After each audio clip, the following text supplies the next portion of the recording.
یاد رکھیں، ہر چیز سے بڑھ کر اللہ تعالیٰ کی طرف سے انسان کو جو خوبصورت نعمت عطا کی گئی ہے وہ انسان کی صحت ہے۔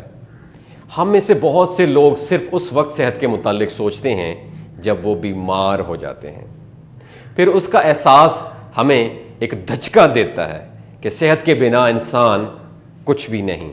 حدیث پاک میں ہے کہ صحت کے حوالے سے آپ صلی اللہ علیہ وآلہ وسلم کا ارشاد ہے، دو نعمتیں ایسی ہیں جن کے بارے میں بہت سے لوگ دھوکے میں ہیں، ایک صحت اور دوسری فراغت۔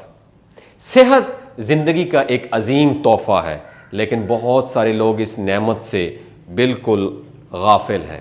جب انسان کی صحت اچھی نہیں ہوتی تو وہ بہتر محسوس کرنا چاہتا ہے اور اپنی صحت واپس پانے کے سوا کوئی اور چیز اس کے لیے اہمیت نہیں رکھتی۔ ڈاکٹر برمن بوریو ہالینڈ کے ایک نامور doctor, qualified professor of medicine, ماہر نباتات اور ماہر فطرت شناس تھے۔ ان کے بارے میں مشہور تھا کہ ڈاکٹر برمن کے ہر مریض کو شفا ملتی ہے۔ بڑے بڑے رئیس نواب لائن میں لگ کر ان سے دوا لیتے اور پورا یورپ انہیں بابائے طب کے نام سے پکارتا تھا۔ 1738 میں یہ تجربہ کار ڈاکٹر فوت ہو گیا۔ ڈاکٹر کے سامان میں ایک کتاب ملی۔ ریشمی غلاف میں لپٹی ہوئی کتاب کی جلد پر ایک جملہ لکھا تھا، اس کتاب میں ایک قیمتی نسخہ لکھ دیا ہے، یہ نسخہ میری عمر بھر کے تجربے کا نچوڑ ہے، اس نسخے پر عمل کرنے والا کبھی بیمار نہیں ہوگا۔ اس کتاب کو بیچ کر آمدنی میڈیکل ریسرچ پر خرچ کر دی جائے۔ چنانچہ اس حیرت انگیز کتاب کی نیلامی کا اعلان کر دیا گیا۔ پورے یورپ میں اس نیلامی کا شور مچ گیا، ہر کوئی یہ کتاب خریدنا چاہتا تھا کیونکہ لوگوں کو یقین تھا کہ ڈاکٹر برمن کا نسخہ ہر بیماری سے محفوظ رکھے گا۔ آخر کار نیلامی ہو گئی، ایک بیمار نواب نے کروڑوں ڈالر میں یہ کتاب خرید لی۔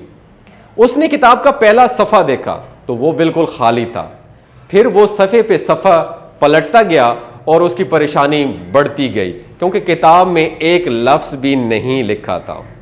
100 صفحے کی کتاب میں 99 صفحے بالکل بھی خالی تھے، مگر آخری صفحے پر صرف ایک جملہ لکھا تھا۔ اس جملے کو دوستو آپ نے بھی غور سے سننا ہے۔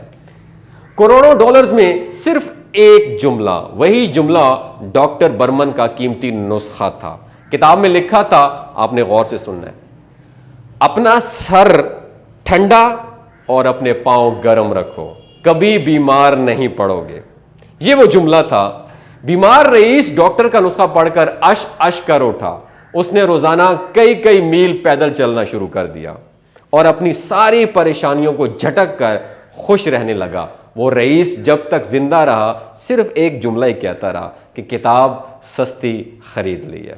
پیارے دوستو، یہ بات آپ لوگوں سے شیئر کرنے کا مقصد صرف ایک ہے۔ یاد رکھیں، غصہ، نفرت اور ٹینشن سر کو گرم رکھتے ہیں۔ پیار، محبت اور خوشی کے ذریعے اپنا سر ٹھنڈا رکھیں۔ مسلسل بیٹھ کر کام کرنے سے اور گاڑیوں میں سفر کرنے سے جسم کمزور اور لاغر یعنی ٹھنڈا ہو جاتا ہے۔ زیادہ سے زیادہ پیدل چلیں، اپنی لائف سٹائل میں محنت، مشقت اور ورزش شامل کریں، اپنے جسم کو گرم رکھیں۔ یقین جانیے آپ کبھی بھی بیمار نہیں ہوں گے۔